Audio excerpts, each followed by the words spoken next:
तो आप जैसा कि देख सकते हैं आईपी यूनिवर्सिटी की तरफ से एक काफ़ी इंपॉर्टेंट नोटिस आया है एडमिशन के रिगार्डिंग। तो काफ़ी सारे स्टूडेंट जिन्होंने पहले रजिस्ट्रेशन नहीं कर पाए थे एडमिशन के लिए, तो वो अभी फिर से रजिस्ट्रेशन कर सकते हैं। एंड जो प्राइवेट स्टूडेंट्स हैं वो भी इसमें रजिस्ट्रेशन कर सकते हैं एंड अपना एडमिशन अभी प्रोविजनल बेसिस पे ले सकते हैं, फिर आगे जाके कंफर्म करा सकते हैं। तो आप जैसे कि देख सकते हैं ये यहाँ पर schedule for BTech through JEE Mains paper 1, JEE Mains का जैसे कि रिजल्ट आ चुका है, तो इसमें जो एडमिशन है वो आपके जेई मेंस के बेसिस पे होता है आईपी यूनिवर्सिटी में बीटेक में। तो आप इसमें काफ़ी सारी जो इंपॉर्टेंट डेट्स है ये सब मेंशन कर रखी है, तो मैं आपको शॉर्ट में ये सारी डिटेल्स आपको बताने वाला हूँ। तो आप जैसे कि देख सकते हैं कि जो इसका कोड है वो CET कोड 131 है बीटेक का। और इसमें अगर आपने जैसे पहले रजिस्ट्रेशन कर लिया था तो आपका 1200 रुपीज़ का यहाँ पर चार्ज लगा गया था।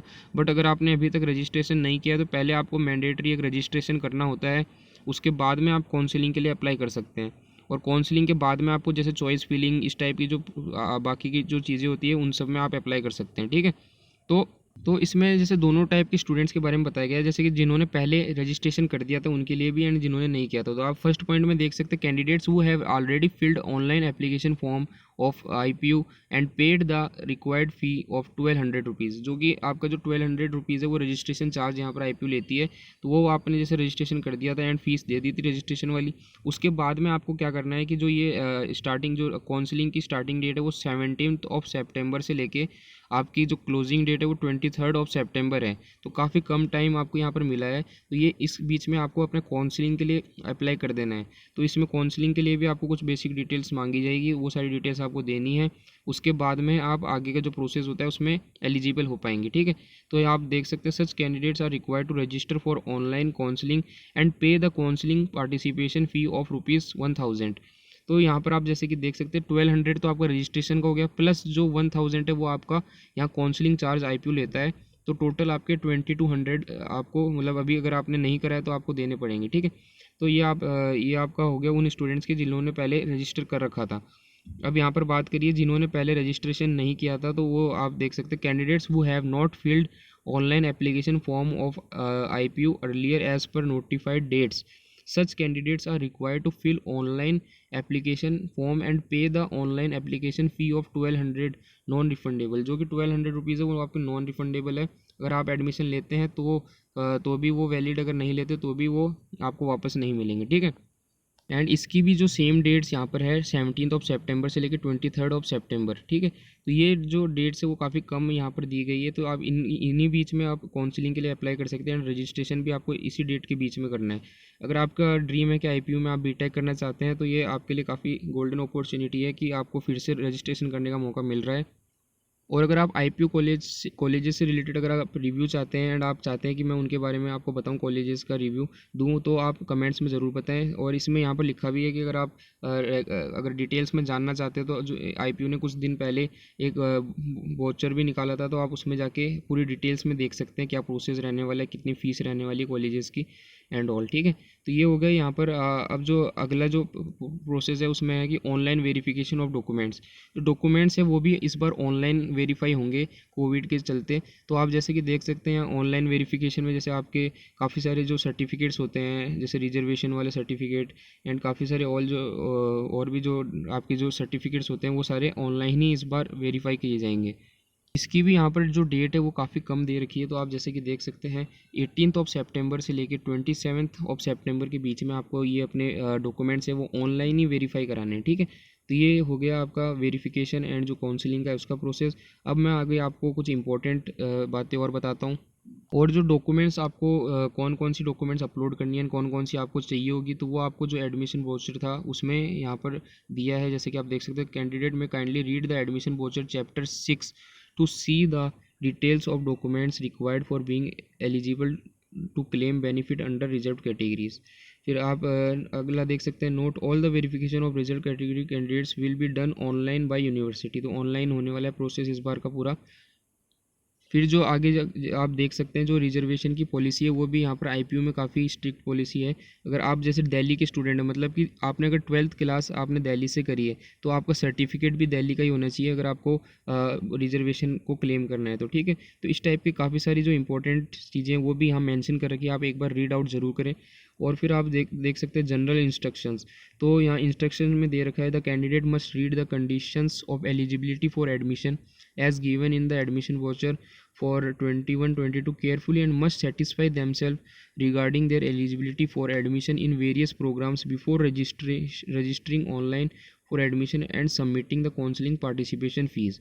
तो यहाँ क्लियरली बोला है जैसे कि आप अपना एलिजिबिलिटी क्राइटेरिया ज़रूर चेक करें आप फॉर्म भरने से पहले, क्योंकि जो आपके फ़ीस वगैरह है ये जो आपके 1200 एंड जो 1000 है तो ये नॉन रिफंडेबल है। तो आप पहले एलिजिबिलिटी अपना चेक करें, तो उसके बाद में ही आप ये आगे जाके प्रोसेस आप करें, ठीक है।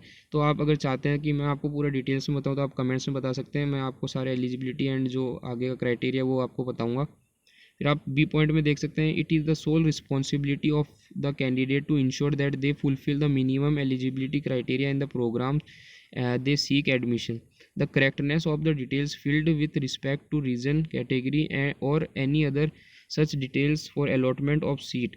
If any stage of admission procedure the information furnished by the candidate is found to be incorrect or false, the admission to the program shall be cancelled and all the fees paid will be fortified। तो जो आपके जो process है इसमें अगर आप जैसे कि जो डिटेल्स आपने फॉल्स दिए तो आपको एडमिशन नहीं मिलेगा एंड जो फीस है वो नहीं दी जाएगी, ठीक है। और सी पॉइंट में बोला गया है कि जैसे लास्ट मिनट रश, मतलब कि सारे स्टूडेंट सोचते हैं कि लास्ट में हम करेंगे, तो उस टाइम में जैसे सर्वर वगैरह डाउन हो जाता है, तो इसलिए आईपीयू ने यहाँ पर कंसल्ट किया है कि मतलब आप जो अपना जो लास्ट के लिए रुके नहीं और अगर आपको अप्लाई करना है तो आप जल्द से जल्द अप्लाई करें, ठीक है। और डी पॉइंट में यहाँ बोला गया है जो कि काफ़ी इंपॉर्टेंट बात है, क्योंकि ये जो आईपीयू है ये दिल्ली के अंडर आती है, तो दिल्ली के जो स्टूडेंट्स हैं उनको काफ़ी बेनिफिट मिलता है। जो आईपीयू यूनिवर्सिटी में 85% सीट्स है वो दिल्ली स्टूडेंट्स के लिए रिजर्व रहती है एंड जो 15% है वो आउटसाइड दिल्ली के स्टूडेंट्स के लिए है। तो जो स्टूडेंट्स दिल्ली रीजन का यहाँ पर बेनिफिट लेना चाहते हैं तो उन स्टूडेंट्स के लिए यहाँ पर क्लियरली बोला गया है candidates claiming seat in Delhi region must have pass the qualifying exam, यानी कि 10th 12th जो 12th एग्ज़ाम्स है वो, और अगर आप मास्टर कोर्स के लिए अप्लाई कर रहे हैं तो आपकी ग्रेजुएशन दिल्ली से होनी चाहिए, ठीक है। From any of the institutes colleges located in Delhi.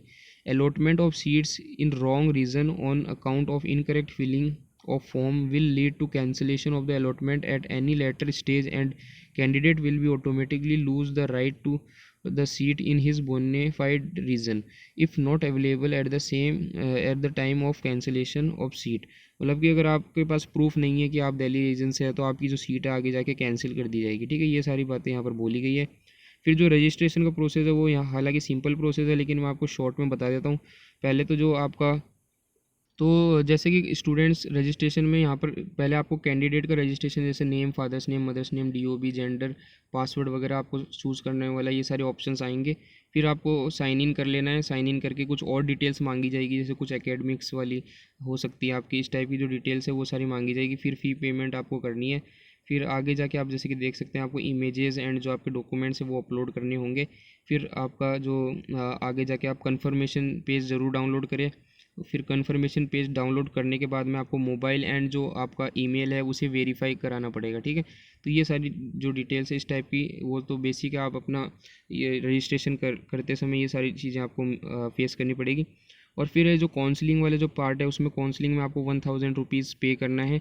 और उसके बाद में जब भी आपकी चॉइस फिलिंग स्टार्ट होगी तो आपको कॉलेजेस की जो चॉइसेस है वो आप अपने फिल कर सकते हैं रिस्पेक्टिव कोर्स में। और फिर आपको जैसे इसमें आगे जाके आप जैसे काफ़ी सारा प्रोसेस होता है चॉइस फिलिंग का, एंड आपको अगर अपनी सीट अपग्रेड करानी है जो भी मतलब आगे का जो प्रोसेस है वो आपका काउंसलिंग का फॉर्म भरने के बाद से ही होगा, ठीक है। तो अभी ये जो काउंसलिंग का फॉर्म है यहाँ तक लेटेस्ट अपडेट आ रखी है। तो अगर आप इंटरेस्टेड हैं आईपीयू यूनिवर्सिटी में बीटेक में या फिर किसी भी कोर्स में तो आप ये एक बार ज़रूर चेकआउट करें। इसकी जो डेट है लास्ट डेट यहाँ पर 23 सितंबर है अप्लाई करने की, एंड वेरिफिकेशन की 27 सितंबर है, ठीक है। तो काफ़ी कम टाइम मिल रहा है आपको। तो आप अगर इंटरेस्टेड तो अप्लाई कर सकते हैं। और भी कुछ अगर आपको अपडेट चाहिए तो आप कमेंट्स में पूछ सकते हैं, अगर आपका कुछ डाउट होता है तो वो भी पूछ सकते हैं। तो फिलहाल इस वीडियो में इतना ही। Take care and bye bye. कुछ भी इंपॉर्टेंट अपडेट आएगा तो वो भी मैं आपके साथ ज़रूर शेयर करूँगा।